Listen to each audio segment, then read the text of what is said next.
मोहतरम इसाक समेदो साहब chairman Sindhi language authority, doctor Suleman Shaikh असांजे सिंध जी मोबी शख्सियत, ऐं साईं मुख्तियार मल्ला, ॿिया दोस्त अमानला शेख, डॉक्टर आफ्ताब, अदल सुमरो ऐं काफ़ी दोस्त जेके हिते वेठा आहिनि।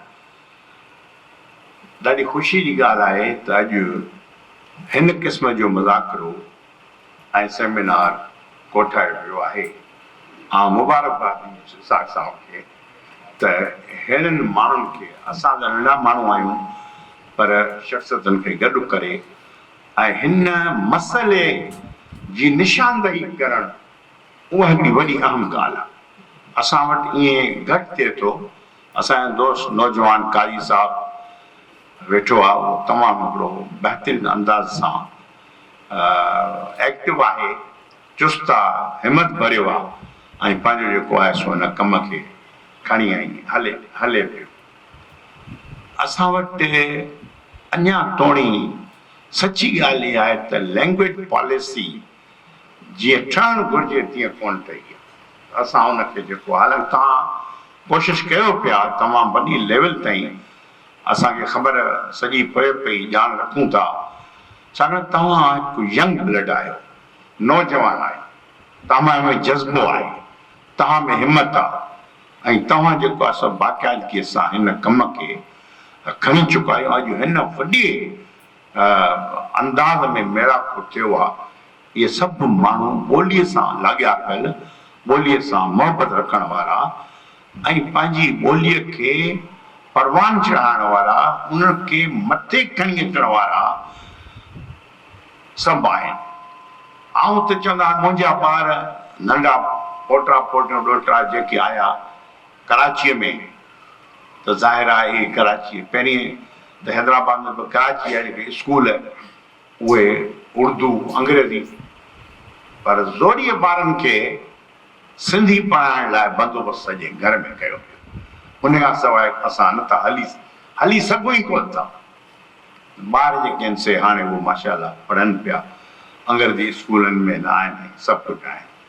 त असां जेको आहे सो तमामु हिकु बहितरीनु अंदाज़ सां कमु करे सघूं था। अंग्रेज़ आयो, अंग्रेज़ सिंधी ॿोलीअ खे सरकारी ॿोली करार ॾेई छॾियो।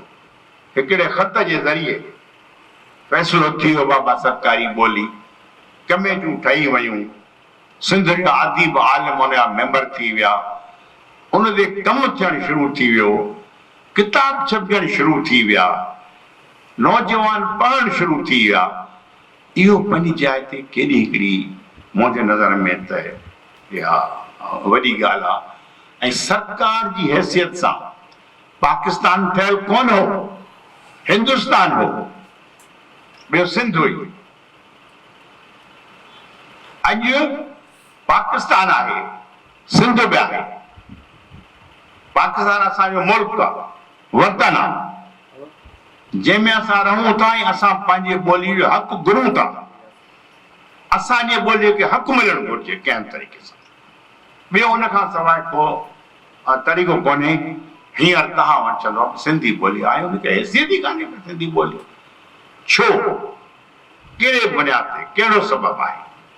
बावजूदि इन जे त मूवमेंट हलनि पियूं, बावजूदि उन जे त अहिड़ा नौजवान असांजा दोस्त सरबराह थिया आहिनि, सभु वेठा आहिनि। कासिम राजपत चयो, खलील शेख साहब चयो, जेकी दोस्त आहिनि हिते ॿिया असांजा विजय साहब हिते वेठा आहियूं, साईं राजपत साहब, नसीर साहब, ज़ुल्फ़कार साहब, साईं वदो साहब। त असां इहो चाहियूं था त ॿोलीअ खे अञा तमामु बहितरीनु अंदाज़ सां, हींअर मां ही 4-5 सुफ़ा लिखी आयो आहियां, पर ज़ाहिर मुख़्तसर ई ॻाल्हाइबो, इहे कोन था पढ़ूं, पर ही हिकिड़ो मुकमिल मज़मून करे तव्हांजे हवाले पेश कंदासूं त जीअं तव्हां हिनखे अॻियां जेको आहे सो छपराए ऐं खणी अचो। ऐं असांजी जेका घुर आहे, मुख़्तसरनि मां ॻाल्हि कंदुसि, घुर इहा आहे त असांजी सिंधी ॿोलीअ खे हिकदमि क़ौमी ॿोली करार ॾियणु, इहा मुंहिंजी घुर आहे अॼु हिन स्टेज तां। उन खां सवाइ असांजो गुज़रान न आहे। जेकॾहिं असांजी ॿोली नथी अॻियां अचे त पोइ असां छाजे लाइ आहियूं? असांजो ॿार केॾांहुं वेंदो? असांजा स्कूल केॾांहुं वेंदा? असांजी ॿोली केॾांहुं वेंदी? असांखे इहो घुरिजे त असांजी जेका आहे ॿोली मुल्क जी क़ौमी ॿोली थिए ऐं असांजे नौजवाननि खे ॿारनि खे बहितरीन तालीम ॾिनी वञे स्कूलनि में।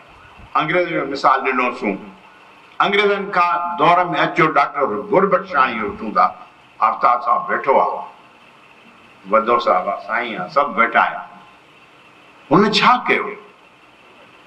हिकिड़ो मज़मून लिखियईं न सिर्फ़ु त बाबा जेको आदम साहब त हिन खे तव्हां यूनिवर्सिटीअ में क़ौमी सिंधी यूनिवर्सिटी ॿोली करार ॾियो। उन लाइ मकालो लिखियईं। उन सॼे मकाले बॉम्बे यूनिवर्सिटी में आंद मान पैदा करे छॾी ऐं बम्बई यूनिवर्सिटी उनखे यूनिवर्सिटी जी ॿोली करार ॾेई छॾी। इहो सॼो मकालो मूं वटि पियो आहे ऐं मूं हुन ते लिखियो बि आहे। मां त साईं वधे सां बि गुज़ारिश कयां थो, जे तव्हां उन कमरे में वियो था त उथो ऐं ॿेड़ो हथ में खणो ऐं गुरबख्शाणीअ जे पेरनि खे फॉलो कयो ऐं पंहिंजी ॿोलीअ खे वरी तव्हां क़ौमी ॿोली करण लाइ मां हलायो। ऐं ॿी ॻाल्हि इहा आहे त तव्हां जेको आहे सो अञा बहितर हुनखे अंदाज़ सां खणी सघो था। त इहे असांखे ॻाल्हियूं करणु घुरिजनि। असांखे पंहिंजी ॿोलीअ सां जेको मोहबत, यूनेस्को बि असांखे सिंधी ॿोली खे रिकग्नाइज़ कयो आहे ऐं जेसि ताईं असां पर अञा उनखे बाक़ाइदगीअ सां जे न खणी ईंदासूं त मुंहिंजे ख़्याल में सभु सुञाण दोस्त वेठा आहिनि, आफ्ताब अबड़ो साहब वेठो आहे ऐं इहो अहिड़े सुहिणे नमूने सां असां कमु करणु चाहियूं था। त मां अॼु हिन मौक़े ते डॉक्टर साहब खे ऐं लैंग्वेज अथॉरिटी खे मुबारकबाद ॾियां थो त बहितरीन अंदाज़ में हेॾो वॾो मेड़ घुराए ऐं पाण ई सुहिणो प्रोग्राम कयो अथनि ऐं अॼु असां पंहिंजी ॿोलीअ खे क़ौमी ॿोली कराइण जो वरी बि ठाराव पास कयूं, हथ मथे खणूं त बाक़ाइदे अख़बारनि जे ज़रिए असां कयूं ऐं असां पोइ ऐं कराची में जेको मर्कज़ आहे उन मर्कज़ खे तव्हां अञा वधीक मज़बूत बनायो, नवां कोर्स शुरू करायो त जीअं ऐं असांजूं ख़िदमतूं असां कराची में रहूं था त हर वक़्तु तव्हां लाइ हाज़ुर आहियूं। तव्हांखे तमामु घणी शाबाश हुजे, तव्हांखे मुबारक हुजे, तव्हां बहितरीनु कमु कयो। महिरबानी।